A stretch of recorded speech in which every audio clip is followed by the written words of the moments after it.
So this news totally caught me by surprise, but in a good way. What's up guys, Sal here, bringing you some mind-blowing updates about the Galaxy Z Fold 6 FE. So a few days back we heard that the second Z Fold 6 isn't gonna be the Ultra variant, instead it's gonna be the cheaper one, the Z Fold 6 FE. We already know a couple of things about this phone, like no S Pen support and a base storage of 128GB. And hey, it's gonna be cheaper than the regular Z Fold, which costs $1,800. How cheap, you ask? Well, hold on to your hats because it's pretty mind-blowing. You see, according to industry sources in South Korea, Samsung is aiming to price the Z Fold 6 FE at just $800. Yes, you heard me right, only $800. This is crazy considering it's less than half the price of the existing Z Fold and even undercuts the Z Flip series, which goes for $999. But how on earth Samsung is going to pull this wallet-friendly miracle? Well, for starters, they are ditching the S Pen support, like I mentioned earlier. Plus, the report mentions there will be compromises in the display quality, a slightly smaller battery, and a less powerful chipset compared to the S24 Ultra or the regular Z Fold. To keep the cost down, Samsung might go for their own Exynos chip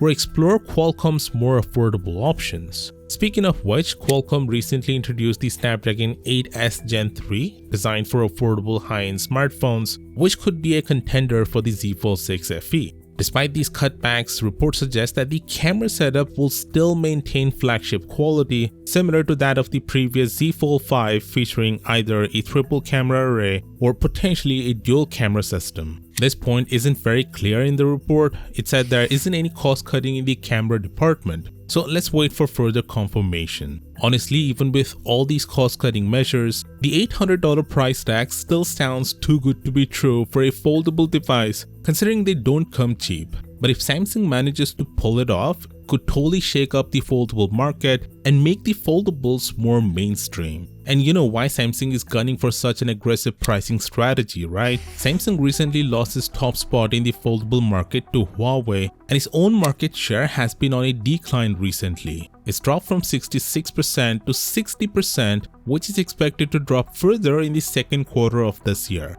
So they need something to bounce back. If the rumored $800 price tag is accurate, Samsung could easily regain its top spot in the foldable market.